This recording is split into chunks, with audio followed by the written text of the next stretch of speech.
ఈ మేడం గారు మ్యారేజ్ అయిన తర్వాత తన ఇద్దరు పిల్లలు కలిగిన తర్వాత ఆమె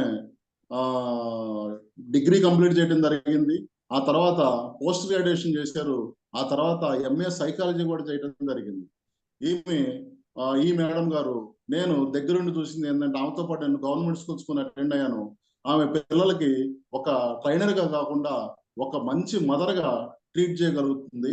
ఓకే, ఓవర్ టు లీలా కోటేశ్వరి గారు. హ్యాపీ ఈవినింగ్ అండి, అందరికీ నమస్కారం. నా పేరు లీలా కోటేశ్వరి. నేను సైకాలజిస్ట్ అండ్ సర్టిఫైడ్ ట్రైనర్ అండి. ముందుగా నాకు జన్మనిచ్చిన నా తల్లిదండ్రులకు, నాకు విద్యాబుద్ధులు నేర్పించిన గురువులకు, మన ఇంపాక్ట్ ఫౌండర్ గంపా నాగేశ్వరరావు గారికి నా పాదాభివందనాలు తెలియజేసుకుంటున్నానండి.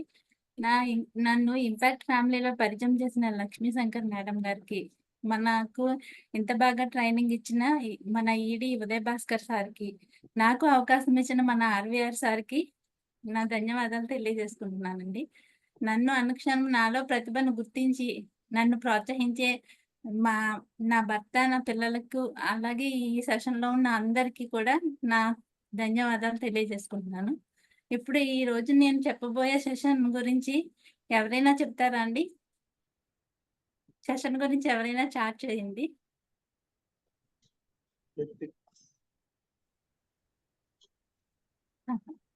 ఈరోజు నేను చెప్పబోయే సెషన్ ఎవరికైనా ఐడియా ఉంటే చాట్ చేయండి,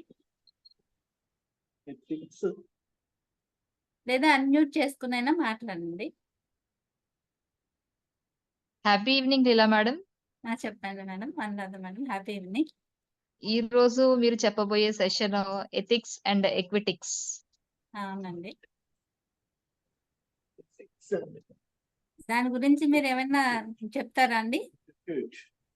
ఎస్ మ్యామ్. ఎథిక్స్ అంటే నీతి, మర్యాద అని చెప్పుకోవచ్చు. ఎక్విటిక్స్ అంటే మర్యాద. అంటే మనం యాజ్ ఎ స్పీకర్ గా మనం సభా మర్యాద ఎలా పాటించాలి, అవునండి, లేదు అంటే యాజ్ ఎ స్పీకర్ గా మనం మాట్లాడుతున్నటప్పుడు మన మాట గాని, మన యాటిట్యూడ్ గాని, మన బిహేవియర్ గాని ఎలా ఉండొచ్చు, ఎలా ఉండాలి, ఎలా ఉండకూడదు అనేది మీరు చెప్పబోతున్నారేమో అని మాకు అనుకుంటున్నాం. అవునండి, చాలా వరకు దగ్గరగా వచ్చారు. ఇంకా ఎవరైనా చెప్తారండి? సరే అండి, మనం సెషన్ లోకి వెళ్ళబోయే ముందు నేను 2 పొడుపు కథలు అడుగుతాను, మరి ఎవరైనా ఆన్సర్ చేయండి. తండ్రిని చంపి తాతకి తోడై మళ్ళీ తండ్రికి జన్మనిస్తుంది, ఎవరి దారి వాళ్ళది ఆ తర్వాత. ఏంటండి దీనికి ఆన్సర్?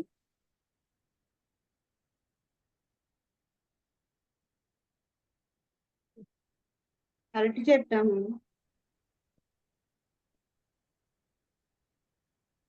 ఆన్సర్ చెప్పగలరా అండి?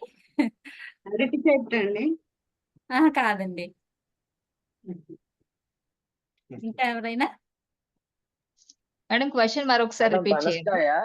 తండ్రిని చంపి తాతకి తోడై మళ్ళీ తండ్రికి జన్మనిస్తుంది, తర్వాత ఎవరి దారి వారిదే అండి.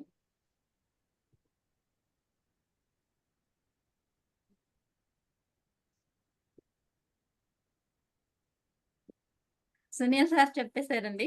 అంటే మజ్జిగ అండి. అంటే పెరుగు అనేది తండ్రి అండి. తండ్రిని మనం చిలుకుతాం కాబట్టి మజ్జిగ అవుతుంది. కొడుకు మళ్ళీ ఆ కొడుకు మళ్ళీ తాత అయిన పాలకు తోడై మళ్ళీ పెరుగు తండ్రిగా మారుతారు. మళ్ళీ ఎవరి రూపం వాళ్ళదే. ఇది మజ్జిగగానే ఉంటది. పెరుగు పాలు సెపరేట్ గా ఉంటాయి కదండి. సరే అండి, ఇప్పుడు మన సెషన్ లోకి వెళ్దాం. ఈ రోజు సెషన్ అనేది ethics and ఎటిక్వేట్స్ of effective trainer అండి. అంటే ట్రైనర్ కానీ స్పీకర్ కానీ చెప్పుకోవచ్చు. ఎథిక్స్, ఎటిక్వేట్స్ అనేవి రూల్స్ అనమాట అండి. అనురాధ మేడం చెప్పినట్టు మనం ఎలా ఉండాలి, ఎలా ఉండకూడదు అనేది చెప్తుందండి. నేను స్క్రీన్ షేర్ చేస్తున్నాను. ఓకేనా, అందరికీ ఇది విజిబుల్ కదండి? అందరికీ నా స్క్రీన్ కనిపిస్తుంది కదండి? ఎస్ మ్యామ్ కనిపిస్తుంది. ఎస్ మ్యామ్ కనిపిస్తుంది. ఓకే అండి.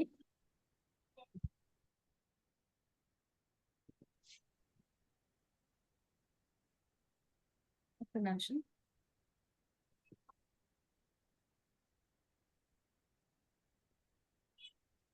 జస్ట్ మినిట్ అండి, ఒక్క నిమిషం. స్టక్ అయిపోయింది ఇది.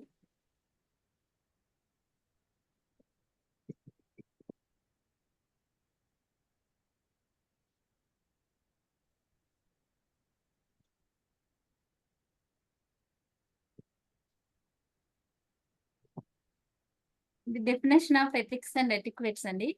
ఎథిక్స్ అనేది ఒక ప్రతి ఒక్కరికి ఉండాలండి. మన పబ్లిక్ స్పీకర్ అనే వాళ్ళ బిహేవియర్ ఎలా ఉండాలి, ఎలా ఉండకూడదు అని తెలియజేసేది ఎథిక్స్ అండి. ఎథిక్స్ అనేది ఎప్పటికీ మారవు, అవి ఒకే విధంగా ఉంటాయి. ఒకసారి మనం ఎథిక్స్ అంటే నైతిక విలువలు అంటాం కదండి, అది ఎలా నేర్చుకున్నా మనం ఒక ప్రాంతం మారినా అది అవే అలాగే ఉంటాయి. ఎటిక్వేట్స్ అనేవి అక్కడున్న పరిస్థితులను బట్టి మారుతూ ఉంటాయి. ఒక set of norms. Public trainer అనే వాళ్ళు ఎలా ఉండాలి, వాళ్ళు ఎలా ప్రవర్తించాలి అనేది ఒక సొసైటీ మన నుంచి ఏమి ఎక్స్పెక్ట్ చేస్తుంది, వాళ్ళు ఏమి యాక్సెప్ట్ చేయగలరు అనే విషయాలను తెలియజేసేది ఎటిక్వేట్స్ అండి. వీటికి ఎటిక్వేట్స్ అనేవి మారుతుంటాయి, ఎథిక్స్ ఎప్పటికీ మారవు. ఈ రెండిట్లకి డిఫరెన్స్ ఏంటంటే అండి, ఎథిక్స్ అనేవి మన ఇన్సైడ్ ఇన్నర్ వాల్యూస్, ఎటిక్వేట్స్ అనేది మన అవుట్ సైడ్ బయటికి చూపెట్టేవన్నమాట అండి. సో ఇక్కడ ఎథిక్స్ లో ఈ 4 రకాలు ఉంటాయండి. ప్రతి అంటే ట్రైనర్ కి కావచ్చు, హ్యూమన్ బీయింగ్స్ అందరికీ ఎథిక్స్ ఈ 4 రకాల్లోనే ఉంటాయి. 1 personal ethics, 2 normative ethics, 3 social ethics, 4 professional ethics అండి. ఈ పర్సనల్ ఎథిక్స్ అనేవి వ్యక్తి ఎప్పుడు నైతిక విలువలు కలిగి ఉంటేనే అందరూ కూడా మనకి వాల్యూ ఇస్తారు, మనం చెప్పే మాటలు వింటారు. అలాగే మన ట్రైనర్ కూడా ఇప్పుడు సపోజ్ చెడు స్నేహాలు, చెడు వ్యసనాలు ఉన్నాయనుకోండి, వాళ్ళు చెప్పేది ఆడియన్స్ అనేది వినరు, వీళ్ళు ఏంటి మనకి చెప్పేది అని అనుకుంటారు. అలాగే నార్మేటివ్ ఎథిక్స్ అనేది దానికి ప్రతిదానికి ఒక బౌండరీస్ ఉంటాయి. ఆ బౌండరీ ప్రకారం ఆ బౌండరీలో ఉండి మనం వాళ్ళకి చెప్పాలి. అలాగే అటు సైడ్ కూడా మన సైడ్ మనకు తెలిసిందే చెప్పేయకుండా వాళ్ళు ఏం మన నుంచి ఆశిస్తున్నారో దాని ప్రకారం మనం వాళ్ళకి చెప్పాలి. అలాగే సోషల్ ఎథిక్స్ అనేవి ప్రతి సామాజిక అంశాలు, కమ్యూనిటీ, ఒక ప్రాంతం ప్రకారం అన్ని మారుతూ ఉంటాయి. ఆ మారిన వాటిని అనుగుణంగా మన ట్రైనర్ అనేది వాళ్ళకి చెప్పాలి. ఒక కమ్యూనిటీ మారింది, అక్కడ మళ్ళీ ఎథిక్స్ మారుతుంటాయి కదండి, ఒక్కొక్కరికి ఒక్కొక్కలా ఉంటాయి. అలాగే ప్రొఫెషనల్ ఎథిక్స్ ఎలా ఉంటాయి అంటే, ఒక ప్రొఫెషనల్ గా మన ప్రొఫెషన్ ఎప్పుడు మన అబ్దుల్ కలాం గారు చెప్పినట్టు దైవంగా భావించాలి. ఆ ప్రకారం మన ఇష్టంతో, ఒక ప్యాషనెట్ తో మనం చేయగలగాలి మన వృత్తిని. ఆ ఎథిక్స్ ని పాటిస్తూ మనం ఏం లాభం పొందాము అనే దానికంటే, మనం అవతల వాళ్ళకి ఇది సర్వీస్ ఓరియంటెడ్ జాబ్ అండి, సో అవతల వాళ్ళకి మనం ఏమి ఇచ్చాము అని ఆలోచించగలగటం చాలా ముఖ్యం అండి. ఈ వాల్యూస్ ఎథిక్స్ విషయంలో ఎలా ఉంటదంటే, పర్సనల్ వాల్యూస్ మనల్ని ఎవరో పర్యవేక్షణ చేస్తేనే మనం వీటన్నిటిని పాటిస్తాము అని కాకుండా, మనకి మనమే పర్యవేక్షించుకుంటున్నాము అని మన వివేకానంద గారు చెప్పినట్టు ప్రతి వ్యక్తి మనతో మనం మాట్లాడుకోవాలి. అలా మాట్లాడుకోకపోతే మనం ఒక ప్రపంచంలో ఒక గొప్ప వ్యక్తిని మిస్ అయిపోతాము అని ఆయన చెప్తారు. ఆ విధంగానే మనం మనల్ని మనమే మానిటర్ చేసుకుంటూ ఉండాలండి. దీనికి సంబంధించి నేను ఒక కథ చెప్తాను. అదేంటంటే, ఒక స్వామీజీ ఉన్నారు, ఆయనకి శిష్యులందరికీ ఒక రోజు పిలిచి అందరికీ అరటిపళ్ళు ఇచ్చి మీరు ఎవరు చూడకుండా తినేసి రమ్మని చెప్పారు. వాళ్ళందరూ వెళ్ళారు, వెళ్ళి ఎవరు చూడకుండా వేరే ప్లేసుల్లో దాక్కుని వాళ్ళకి ఇచ్చిన అరటిపండ్లు తినేసి వచ్చారు. ఒక అబ్బాయి మాత్రం అక్కడే ఉండిపోయాడు. స్వామీజీ అడిగారు, ఎందుకు నువ్వు వెళ్ళలేదు, నువ్వు తినలేదు అని అడిగారు. అడిగితే ఆ అబ్బాయి చెప్పాడు గురువు గారికి, గురువుగారు మీరు ఎవరు చూడకుండా తినమని చెప్పారు కదా, లోపల నాలో ఉన్న నేను చూస్తున్నాను, నా అంతరాత్మ చూస్తుంది, కాబట్టి నాకు ఎలా తినాలో తెలియలేదు అన్నాడంటండి. సో మనం విలువలు పాటించాలి అంటే, మనలో ఉన్న మన పాజిటివ్ ఏదైతే మనల్ని ఎప్పుడు సలహా ఇచ్చే అడ్వైజర్ ఎవరైతే ఉన్నారో వాళ్ళకి మనం సమాధానం చెప్పుకోవాలి, మనం చెప్పినవి పాటించాలి అనే విధంగా మనం ఆలోచించగలిగితే వాల్యూస్ అనేది, పర్సనల్ వాల్యూస్ అనేది మనం ఖచ్చితంగా పాటించగలుగుతాము. నెక్స్ట్ ఎథిక్స్ లో, ఒక ట్రైనర్ ఎథిక్స్ లో మన ఇంటిగ్రిటీ. మనం ఎక్కడికైనా ఒక ట్రైనింగ్ ఇవ్వడానికి వెళ్ళాము, వాళ్ళు ఏంటంటే మన విలువలకు మన వాల్యూస్ కి తగినట్టు కాకుండా వాళ్ళు మార్చి మనకి చెప్పమని ఫోర్స్ చేశారు అనుకోండి, మన ఇంటిగ్రిటీని మనం ఎప్పుడు పోగొట్టుకోకూడదు. మన విలువల్ని మనం మార్చుకునేవి కాదు అవి. మనకున్న విలువలు, వాల్యూస్ అంటే మార్చుకునేవి కాదు. సో మేము మా విలువలకు తగినట్టే మేము ట్రైనింగ్ ఇస్తాము. మీరు చెప్పినట్టు వాటిని మార్చమని మనం ఖచ్చితంగా స్టాండ్ తీసుకుని ఉండాలండి. అలాగే ట్రాన్స్పరెన్సీ, మనం ఏదైతే చెప్తామో దాన్ని పాటించగలిగేలా ఉండాలి. ఇప్పుడు సభా మర్యాదల గురించి మనం చెప్తూ మనం సభా మర్యాదలు పాటించకపోతే అక్కడ ఉండే ఆడియన్స్ అనేది మన మాటలను ఎవరు పట్టించుకోరు, మనకి విలువ ఎవరు. కాబట్టి ట్రాన్స్పరెన్సీ కూడా మనం చూసుకోవాలి. అలాగే రెస్పెక్ట్ ఫర్ పార్టిసిపెంట్స్, ప్రతి ఒక్కరికి పార్టిసిపెంట్స్ అందరికీ రెస్పెక్ట్ ఇవ్వాలి. వాళ్ళు ఏం చెప్పినా మనం వినగలగాలి. కాన్ఫిడెన్షియల్లీ అంటే మనం సెషన్స్కి వెళ్తూ ఉన్నాము అనుకోండి, ఒక్కొక్కసారి కంటిన్యూస్ గా మనం ఒక చోటే కొన్ని సెషన్స్ చేయాల్సి వస్తుంది. చేయాల్సి వచ్చినప్పుడు వాళ్ళు మనల్ని పర్సనల్ గా, వ్యక్తులుగా మనల్ని భావించి మనకి వాళ్ళ గురించి ఏదైనా ఎందుకు మీరు బిహేవియర్ చేంజ్ చేసుకోవట్లేదు అని అడిగినప్పుడు పర్సనల్ విషయాలు మనతో షేర్ చేసుకుంటారు. ఆ విషయాల్ని మనం చాలా కాన్ఫిడెన్షియల్ గా ఉంచాలి. ఎవరికి మనం వాళ్ళ పర్మిషన్ లేకుండా బయట వాళ్ళకి చెప్తే వీళ్ళు మోటివేట్ అయి తీసుకుంటారనే విషయమైనా కూడా వాళ్ళ పర్మిషన్ లేకుండా మనం ఎవరికి షేర్ చేయకూడదు. అలాగే మనం చెప్పే వాటికి పార్టిసిపెంట్స్ కి అందరికీ మనం ఏదైతే చెప్తున్నామో వాటికి మనమే రెస్పాన్సిబిలిటీ తీసుకోవాలి.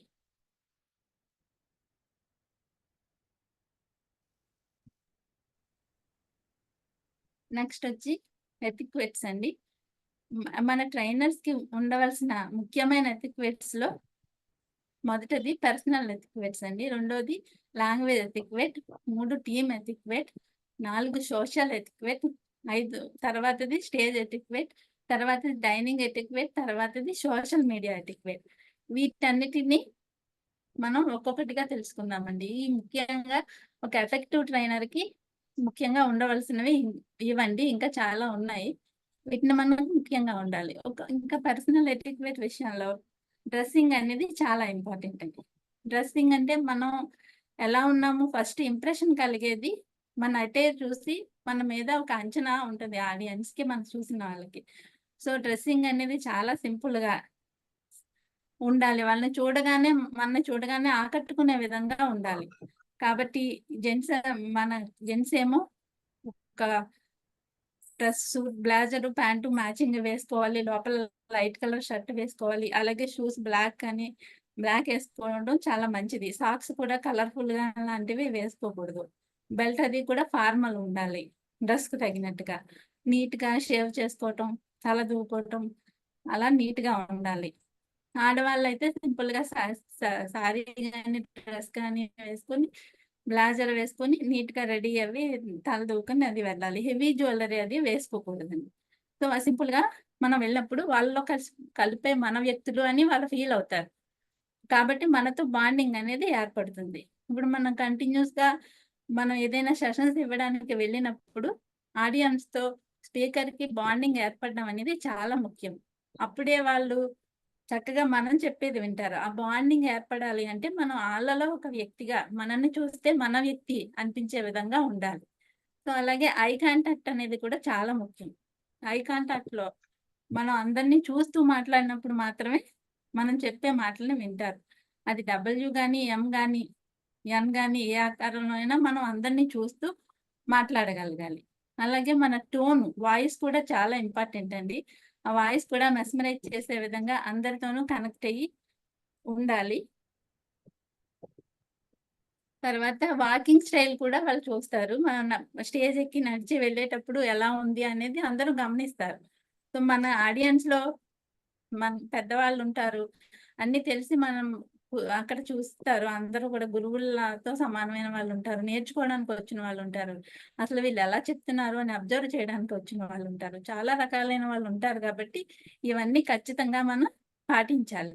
అలాగే పోస్చర్ అండ్ గెస్చర్ విషయంలో కూడా మన పోస్చర్ ఎప్పుడు స్ట్రైట్ గా ఉండాలి, వంగి నడవకూడదు. వంగి కూర్చోకూడదు. అలాగే మన భుజాలకి సమాంతరంగా నీస్ అనేవి కూడా మన మోకాళ్ళు ఉండాలి. ఆ పొజిషన్ లోనే కూర్చోవాలి. కాలు మీద కాలు వేసుకొని కూర్చోవడం అలాంటివి చేయకూడదు. గెస్చర్స్ కూడా మనం ఇది పెద్దది అని చెప్పినప్పుడు ఇలా చేతులు చూపెట్టాలి, చిన్నది అని చెప్పినప్పుడు ఇలా చెప్పాలి. అంతేగాని చిన్నది అని చెప్పినప్పుడు ఇలా చెప్పి పెద్దది అన్నప్పుడు ఇలా చెప్తే అది కూడా కనెక్ట్ అవ్వదు. సో కనెక్ట్ అవుతుందా లేదా అనేది చూపెట్టుకోవాలి. ఇంకా జనరల్ హ్యాబిట్స్ ఏవైతే ఉన్నాయో ప్రతి ఒక్కళ్ళకి కొన్ని అలవాట్లు ఉంటాయి. అంటే వాళ్ళు ఏం చేస్తారంటే మాట్లాడేటప్పుడు ఇలా ఫేస్ మీద టచ్ చేయడం, ఇలా తల ఇలా అనుకోవడం, లేదంటే నెయిల్ బైటింగ్ చేయడం, ఇలాంటి అలవాట్లు ఉంటాయి. ఇవన్నీ ట్రైనర్గా మనం వాళ్ళ ముందు చేయకూడదు. సో ఈ అలవాట్లు అనేవి మనం ఖచ్చితంగా మార్చుకోవాల్సి ఉంటుంది. ఇవన్నీ పర్సనల్ ఎటిక్వేట్లోకి వస్తాయండి. Next language etiquette. మన లాంగ్వేజ్ ఇది అపియరెన్స్ అయిపోయింది, డ్రెస్సింగ్ గ్రూమింగ్ అయిపోయింది. ఇప్పుడు లాంగ్వేజ్ లోకి వచ్చాము. లాంగ్వేజ్ కూడా మనం వాళ్ళతో కమ్యూనికేట్ చేస్తాం కాబట్టి చాలా ఇంపార్టెంట్. లాంగ్వేజ్ అనేది మనం వెళ్ళేటప్పుడు మొదలు పెట్టేటప్పుడు అందరినీ గ్రీటింగ్స్ ఇచ్చి షేక్ హ్యాండ్ ఇవ్వాలి. అలాగే వాళ్ళ నమస్కారం పెట్టాలి. వాటితో మనం మొదలు పెట్టాలి. లాంగ్వేజ్ ఎప్పుడు ప్రొఫెషనల్ టోన్లో ప్రొఫెషనల్ లాంగ్వేజ్ అయి ఉండాలి. ఆ లాంగ్వేజ్ వినడానికి ప్రొఫెషనల్ గా చాలా హుందాతనంగా ఉండాలి. ఎప్పుడు కూడా మనం వినడం ఎంత ఎక్కువ వింటే అంత చక్కగా మనం ప్రజెంటేషన్ అనేది చేయగలుగుతాం. అలాగే మన ఇచ్చే కంటెంట్ ఏదైతే ఉందో అవసరానికి తగినట్టుగా దాన్ని చిన్నగా మార్చాల్సి వస్తే మార్చాలి. మనం మాట్లాడేది వాళ్ళకి స్పష్టంగా అర్థం అవ్వాలి, స్పష్టంగా మనం డెలివర్ చేయగలగాలి. ఈ లాంగ్వేజ్ని బట్టి వాళ్ళు మనతో ఒక బాండింగ్ ఏర్పరచుకుంటారు. కాబట్టి మనం వెళ్ళినప్పుడు వాళ్ళ స్లాంగ్ పూర్తిగా మనం మాట్లాడక్కర్లేదు. వాళ్ళ స్లాంగ్ లో మాట్లాడడం మనకి రాదు, కానీ వాళ్ళ స్లాంగ్ లో ఒక సంబంధించి వాళ్ళకి సామెతలు చెప్పడం కానీ, ఏదైనా జోక్ చెప్పడం కానీ, వాళ్ళకి సంబంధించిన ఆ ఏరియాకి సంబంధించిన వ్యక్తుల గురించి మాట్లాడడం కానీ, ఏదైనా ఒక సినిమా పాట ప్లే చేయడం కానీ, అలా వాళ్ళతో కనెక్ట్ అయినప్పుడు ఈ వ్యక్తి మన వ్యక్తి, ఎప్పుడైనా మన అని అనుకున్నప్పుడు మాత్రమే ఆ ర్యాపో అనేది ఏర్పడుతుంది. ఆ ర్యాపోని మనం క్రియేట్ చేసుకోగలగాలి అంటే లాంగ్వేజ్ అనేది చాలా ఇంపార్టెంట్. నెక్స్ట్ ఒక్కొక్కసారి టీమ్గా వెళ్తూ ఉంటాం ఏదైనా స్పీచ్ ఇవ్వడానికి. ఆ టీమ్గా వెళ్ళినప్పుడు టీం మొత్తం మనం ఏదైతే స్పీచ్ ఇస్తున్నామో అందరూ ఒక నలుగురు వెళ్ళినప్పుడు డివైడ్ చేసుకుని ప్రిపేర్ అవుతాం. కానీ ఒక్కొక్కసారి మధ్యలో ఒక్కొక్కళ్ళు రాకపోవచ్చు, వీలు అవ్వకపోవచ్చు.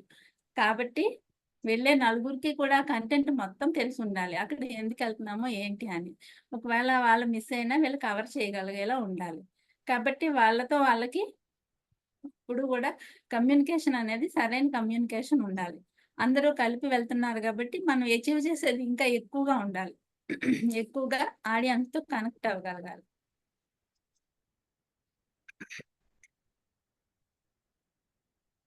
తర్వాత వచ్చి సోషల్ ఎటిక్వేట్ అండి. ఆ సోషల్ ఎటిక్వేట్ లో మనం ఎదుటి వాళ్ళు వచ్చి మనకి చెప్పేది ఏదైనా సరే ఇంట్రెస్ట్ గా వినాలి. వాళ్ళ మీద ఇంట్రెస్ట్ చూపెట్టాలి. వాళ్ళు మాట్లాడుతున్నప్పుడు అటు ఇటు చూడడం కానీ, ఎక్స్క్యూజ్ మీ, మనం అటు ఇటు చూడడం, ఫోన్ చూసుకోవడం అలా చేసినప్పుడు వాళ్ళు అనుకుంటారు ఇంట్రెస్ట్ లేదు నేను చెప్పేది అని అనుకుని వాళ్ళు బాధపడతారు. కాబట్టి మనం ఎప్పుడు కూడా అటెన్షన్ అనేది, ఇంట్రెస్ట్ కూడా వాళ్ళ మీద వాళ్ళు చెప్పే మాటలు చెప్తున్నప్పుడు చూపెట్టగలగాలి. అలాగే అందరినీ మనం అక్కడ వీలైనంతలో అందరినీ పలకరించగలగాలి ఎప్పుడు. అలాగే మనకి ఎప్పుడైనా మధ్యలో స్పీచ్ చెప్తున్నప్పుడు ఏదైనా అవరోధం వచ్చింది అనుకోండి టెక్నికల్ గా, అది వాళ్ళు ఎవరైనా వచ్చి హెల్ప్ చేస్తారు. వాళ్ళందరికీ మనం స్పీచ్ అయిపోయిన తర్వాత వెళ్ళేటప్పుడు అందరికీ థ్యాంక్ యూ చెప్పి వెళ్ళాలి. మర్యాద అనేది పాటించాలి. ఈ ట్రైనర్ కి ఒక 5 మ్యాజికల్ వర్డ్స్ ఉన్నాయండి. అవి thank you, please, sorry, excuse me అనే వర్డ్స్ ని ఖచ్చితంగా వాళ్ళకి మనం ఉపయోగించాలి. వాటి వల్ల బాగా మనకి కనెక్ట్ అవుతారండి. సారీ చెప్పడం కూడా తెలియాలి. అలాగే మనం ఎప్పుడు కూడా టైంకి ఉండాలి అక్కడ. ఖచ్చితంగా టైంకి ముందుగానే ఉండడం వలన అక్కడ మనం పరిస్థితులను అన్నిటినీ తెలుసుకోగలుగుతాం. ఒక 10 నిమిషాలు ముందుగానే వెళ్ళాలి. ఒకవేళ అన్నిసార్లు ఇది సాధ్యం కాకపోవచ్చు, ఒక్కొక్కసారి ఏదో కారణాల వల్ల లేట్ అవ్వచ్చు. అలాంటి టైంలో మనం వాళ్ళకి సారీ చెప్పి సరైన మన కారణం చెప్పి ఎక్స్క్యూజ్ చేయమని వాళ్ళని మనస్ఫూర్తిగా కోరుకోవాలి. నెక్స్ట్ వచ్చి స్టేజ్ ఎటిక్వేట్ అండి. ఈ స్టేజ్ మీద కూడా మనం ఎలా ప్రవర్తించాలి అనేది ఇది కూడా మనం తెలుసుకోవాలండి. ఈ స్టేజ్ మీదకి వెళ్ళినప్పుడు మనం నడిచి వెళ్ళినప్పుడు జాగ్రత్తగా మన నడక వాళ్ళు అబ్జర్వ్ చేస్తారు కాబట్టి నడిచే విధానం చూసుకోవాలి. రెండవది, ఈ స్టేజ్ దగ్గర ఆ పోడియం మీద ఇలా పడిపోయి మనం మాట్లాడకూడదు.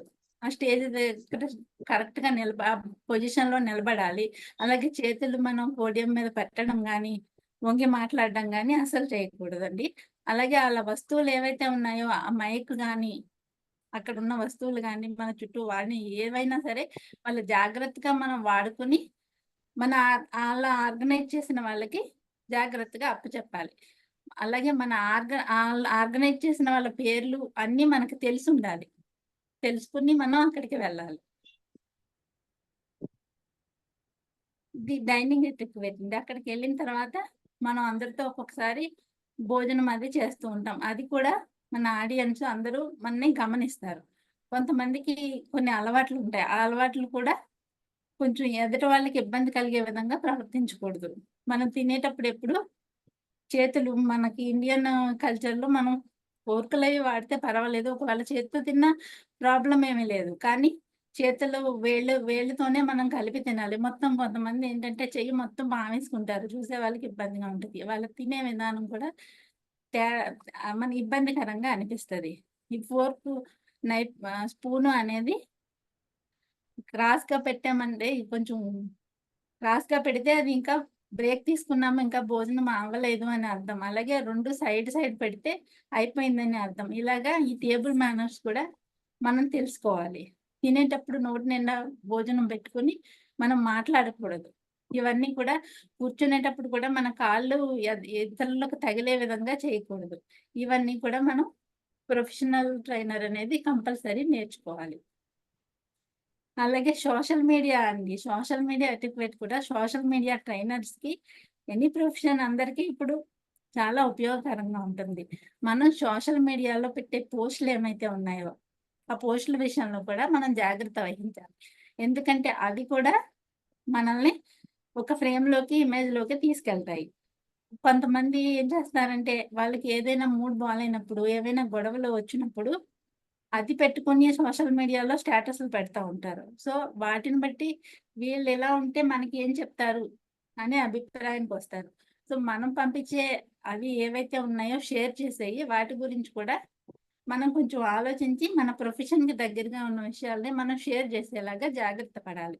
పంపించే ముందు ఒకసారి షేర్ చేసే ముందు ఇది ఏదైనా వాళ్ళకి ఉపయోగపడుతుందా అని 1-2 సార్లు ఆలోచించి మాత్రమే వాళ్ళకి షేర్ చేయగలగాలండి.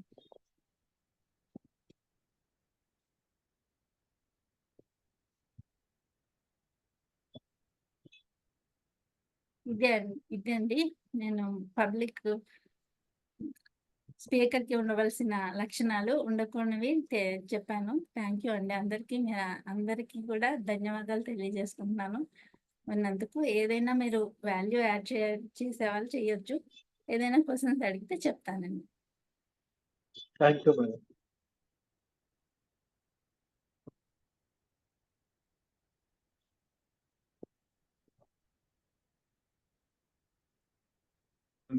ఎవరికైనా డౌట్స్ ఉన్నాయండి?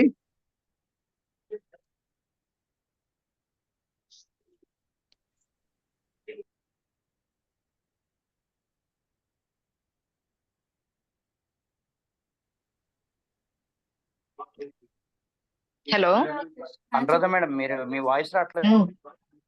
సార్, వాయిస్ రావట్లేదా? వస్తుంది మేడం. వస్తుందా? ఏం లేదు సార్, ఇది మనకి ఇది ఒక కొత్త టాపిక్ అని నేను అనుకుంటున్నాను. అంబే గారు, ఇంతకు ముందు మీ ఎప్పుడు voice కూడా కూడా- మనం అలాగే సార్, చెప్పండి చెప్పండి మేడం. చెప్పండి సార్. ఇది మనకి ఒక కొత్త టాపిక్ కదా సార్. ఇంతకు ముందు ఎప్పుడు మనం దీని గురించి మనం ఐ థింక్ నేను వినలేదు మన క్లాసెస్ లో కూడా. So okay. మేడం చెప్తూ ఉంటే నిజమే కదా. అంటే బ్యాక్గ్రౌండ్ లో జరిగే అంటే ఏదైనా ఒక మీటింగ్ కి అటెండ్ అయ్యేటప్పుడు మనం కంటెంట్ గురించి లేదంటే బాడీ లాంగ్వేజ్, వాయిస్ మాడ్యులేషన్ ఇవన్నీ మనం విన్నాం. కానీ ఇప్పుడు మేడం చెప్పే టాపిక్ ఏంటంటే అది బ్యాక్గ్రౌండ్ లో జరిగేది. ఈ టాపిక్ గురించి మనం ఇంతకు ముందు వినలేదు. మేడం చాలా కొత్త టాపిక్ చెప్పారు, చాలా బాగా చెప్పారు. So thank you. అందుకే డౌట్స్ ఏం అడగాలి కూడా తెలియట్లేదు సార్.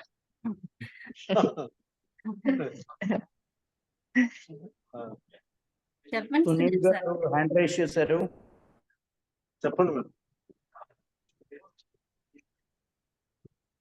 సునీల్ సార్ అడగండి సార్ ఏదైనా క్వశ్చన్ ఉంటే. నమస్తే మేడం. చెప్పండి సునీల్. మేడం గారు చాలా చక్కగా సెషన్ చాలా చక్కగా చెప్పారు. చాలా కొత్త విషయాలు నేర్చుకున్నాం ఈ రోజు. Thank you. మేడం మాకు డౌట్ ఉన్న చిన్న నేను ఫేస్ చేసిన ప్రాబ్లం ఏంటంటే బాడీ లాంగ్వేజ్ కొంతకాలంగా అలవాటు అయిపోయిన బాడీ లాంగ్వేజ్ మార్చుకోలేకపోతున్నాం. దాన్ని ఎలా మార్చుకోవడానికి కొన్ని సలహాలు ఏమైనా చెప్పగలరు? అలవాటు అయిపోయిన బాడీ లాంగ్వేజ్ సార్. అంటే కొన్ని సంవత్సరాలుగా అది ట్రైనింగ్ తీసుకొని అలవాటు చేసుకున్నాం. ఆ బాడీ లాంగ్వేజ్ ఇప్పుడు కొంచెం అంటే స్మూత్ గా మారాలంటే ఎలా చేయాలి, ఏం చేయాలి, టెక్నిక్స్? మనం ఎలా అయితే ట్రైనింగ్ తీసుకున్నామో సార్ ఇలాగే ఉండాలి అని మనం ఒక కాన్సన్ట్రేటెడ్ గా కొంతకాలం అలాగా మన బిహేవియర్ ని మనం దానికి ఇన్స్ట్రక్షన్స్ ఇచ్చి మనం బిహేవ్ చేస్తూ వచ్చాం కదా సార్. సో కొంతకాలం ఖచ్చితంగా మనం దాని మీద కాన్సన్ట్రేట్ చేసి ఇన్స్ట్రక్షన్స్ ఇచ్చాం, ఇలా ఉండాలి ఇలా ఉండకూడదు అని. ఆ తర్వాతే మనకు అది అలవాటు అయింది. అలవాటు అయిపోయిన తర్వాత మన ఇన్స్ట్రక్షన్స్ అనేది వదిలేసాము. ఈ ప్రకారం వెళ్ళిపోతున్నాం కాబట్టి అలా అలవాటు పడిపోయాం కాబట్టి ఇంక ఇలాగే ఉంటున్నాం. ఇప్పుడు ఖచ్చితంగా బాడీ లాంగ్వేజ్ మార్చుకోవాలి కాబట్టి మన ఒరిజినల్ బాడీ లాంగ్వేజ్ ని ఎలా అయితే మనం ఇన్స్ట్రక్షన్స్ ఇచ్చి మార్చుకున్నామో ఇప్పుడు బాడీ లాంగ్వేజ్ ని కూడా ఇప్పుడు తగినట్టుగా మార్చుకోవడానికి అలాగే మనం కంప్లీట్ గా ఇన్స్ట్రక్షన్స్ అనేవి మనం రోజు ఇస్తూ ఉండాలి సార్. కొద్ది రోజులు మనకి అలవాటు అయ్యే వరకు ఆ ఇన్స్ట్రక్షన్స్ ఇస్తున్నప్పుడు మాత్రమే మనం చేంజ్ చేసుకోగలుగుతాం ఎనీ బిహేవియర్, ఏ బిహేవియర్ అయినా సరే. దానికి సైకాలజీ టెక్నిక్స్ ఏమైనా ఉన్నాయా మేడం? అదే సార్, కాన్సన్ట్రేషన్ ఉండాలి ఖచ్చితంగా. మనకి ఇన్స్ట్రక్షన్స్ ఎప్పుడు ఇస్తూ ఉండాలి అంతే. మనకి తెలిసిన వాళ్ళకి దగ్గర అంటే మనం కొత్త వాళ్ళకైతే చెప్పలేము. తెలిసిన వాళ్ళకి కొంచెం అబ్జర్వ్ చేసి ఏమైనా చేంజెస్ ఉంటే మార్చుకోవడానికి నాకు కొంచెం మీరు ఇంటిమేట్ చేయండి అని మనం చెప్తా ఉండాలి సార్. Thank you. అలా థ్యాంక్ యూ చెప్పి మేడం. మనం కాన్సన్ట్రేట్ చేస్తే మారుతుంది. Thank you madam. Thank you so much. Sir thank you. చెప్పండి అనురాధ మేడం. అదే మేడం, సునీల్ సార్ అడిగారు కదా, దానికి చిన్న యాడ్ ఆన్ చేయొచ్చా ఒక పాయింట్ తప్పకుండా మీ చేయండి. తరపున? చేయండి మేడం. సునీల్ సార్, అదేంటంటే మన బాడీ లాంగ్వేజ్ ని మార్చుకోవాలి అనుకుంటున్నాం కదా. So first professionals body language ఎలా ఉంటుంది, ఎలా ఉండాలి అనేది మనం కొన్ని వీడియోస్ ద్వారా మనం చూడొచ్చు సార్ యూట్యూబ్ లోని. ఇలా కూర్చోవాలి, లేకపోతే ఇలా వాకింగ్ స్టైల్ ఇలా ఉండాలి అనేది మనం కొన్ని చూస్తూ ఉంటాం.